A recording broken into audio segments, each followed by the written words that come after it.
Good morning, guys and gals. It is Fun Day Friday, January something, and we're just out here quickly. As you guys can see behind me, we got the snow blower on the Kubota.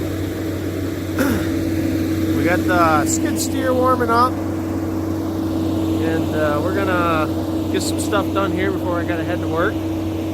Yes, as I think we all have heard, especially here on Facebook, because a lot of my subscribers are in the path of this storm that's coming. They're kind of just prepping, trying to get ready. So I think what we're going to do today is they've gotten the feed down pretty good, and they're starting to beller in a little bit. So we're going to scrape that down. I keep dock sections in underneath so we can lay the bales on dock sections. And we're going to scrape that down, put it in a pile, and I'm going to reuse it for bedding.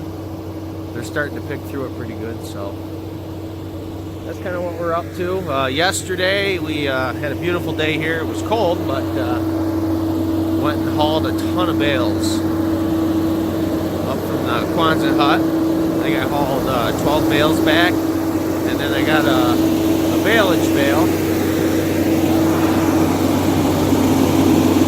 So, but yeah, the barn's full of hay.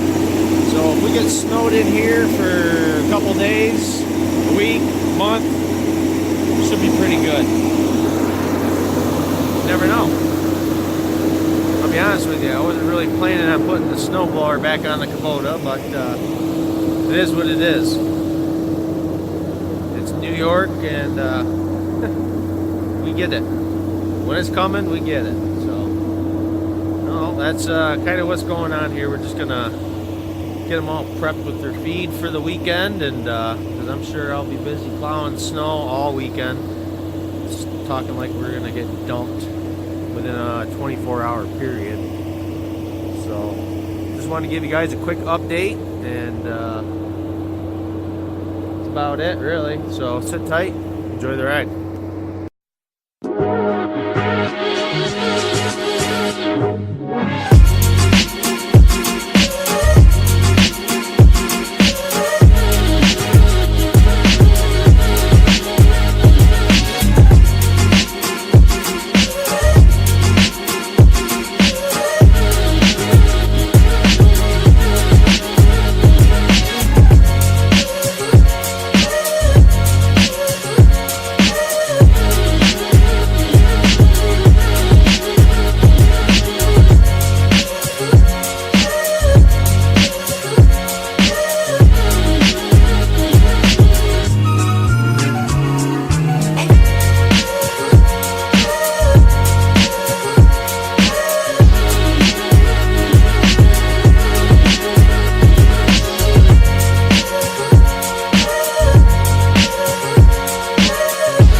Alright, we got the bales all lined up. I usually put 5 in here, and that lasts pretty close to a week.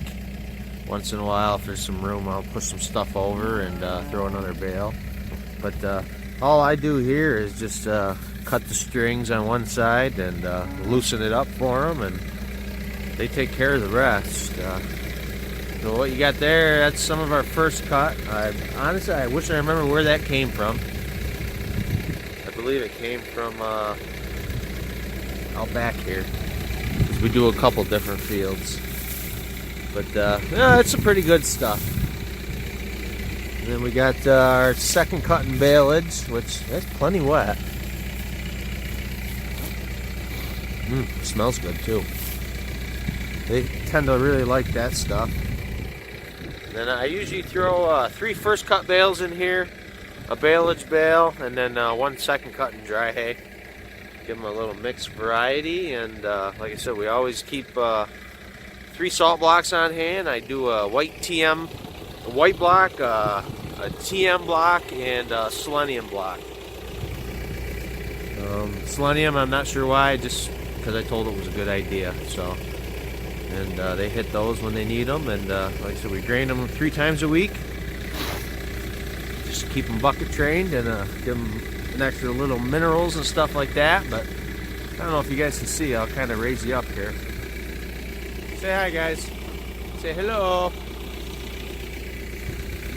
It gets pretty crowded here in the feeder. Hey, Bull. Say hi, buddy. No, it gets pretty crowded here in the feeder, and that's my reasoning for wanting to utilize that lean-to. And I'd like to have some extra spots to feed hay. And then I wouldn't quite crowd this with hay bales. You know, I might put 2 of them in here and break it up. And then, you know, break 2 up in here. But I've been thinking more and more along the lines of building my own. I try to do as much as I possibly can myself, for a reason of saving money, and carpentry's in my background. So I got a feeder that I'm gonna design out of some 2x6s, and I think it's gonna be pretty sturdy, being that I can build it in between the poles and stuff. And I'm gonna get going on at least 2 sections this weekend, hopefully Sunday.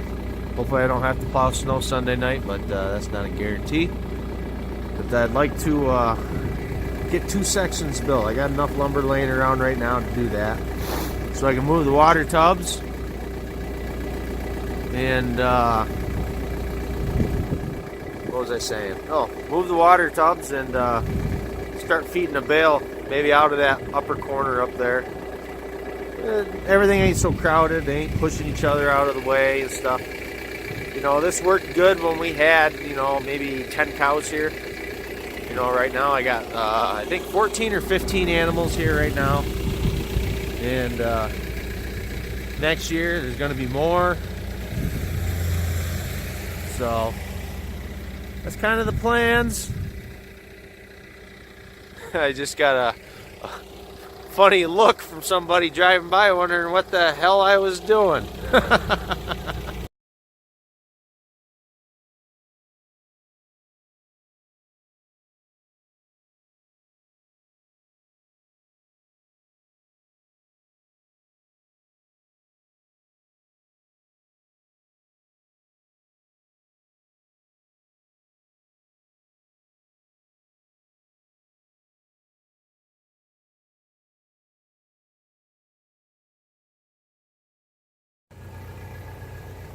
Hey guys, me again. Hey, I keep forgetting to tell you guys every time I'm talking to this thing. When we went and got the cats, I told you guys we went to a local dairy farm, some friends of ours, and of course, you know, we were talking, you know, about anything and everything, especially about farming, and we were talking about calves, and they were saying how basically the calves, you know, aren't worth nothing. You know, they've heard rumors, and like I say, I'm just saying rumors because I don't know for a fact, but people getting checks for 10 cents, auctioneers begging people just to take the calves. So, I mean, it's a pretty dire situation, really, and I have a bag of milk replacer because last year we had one of our calves was kind of in a bad way, and Mama wasn't really helping us out too much. And well, luckily everything worked out good. The calf, made it and everything like that, and Mama became a good mama. And so I have this bag of milk replacer that I've been hanging on to, and I believe it's probably still good. So I told them the next time they get a calf or something, because their main breeding season, long time ago. Where did you come from? Where did you go? Where did you come from, Cotton Eye Joe? February and March. I've been married long time ago. Where did you come from? Where did you go? Where did you come from, Cotton Eye Joe? With that, Pewview Farms is going to do a couple bottle calves. Honestly, I would like to try 2. I was thinking just 1, and not purchasing another bag of milk replacer. But I was told that a 1 bag of milk replacer should get a calf to the weaning process. I believe that's correct. For those of you who know what the hell you're talking about, let me know if that is correct. But yes, we're going to do a couple bottle calves. They are red and white Holsteins, very nice looking animals. I've always been partial to a red and white Holstein, and of course also obviously partial to them, but and I told him, I'd give them a fair price. I ain't gonna expect something for nothing. So, and I think it's well deserved to the dairy farms, even if you overpaying it. To me, it's worth it. It's for 1 or 2. If I was in it for a business, it'd be a little bit different, but I think it'd be something for us and the kids to do. And so, guys, I want you to look forward to that. Hopefully soon, within the next couple weeks, sometime in February here, we might have a bottle calf or 2. So, pretty excited about that. Going to try something a little bit different here on Pewview Farms. But, we are set for the winter storm, and I hear they have a name for it. Not really sure what it is, but we're set. We got the blower done. Got all driveways possible that I would use to blow scraped down, so the frost got to them, and they're nice and hard. So we ain't going to be blowing any mud or anything like that. So that's about it, really. Just finishing up. We're going to fill these water tubs, and I'm going to head in and get ready for work. But all right, guys, like, comment, subscribe, share. Check us out on Facebook at Pewview Farms, and have a good fun day Friday, guys, and look forward to talking to you all real soon.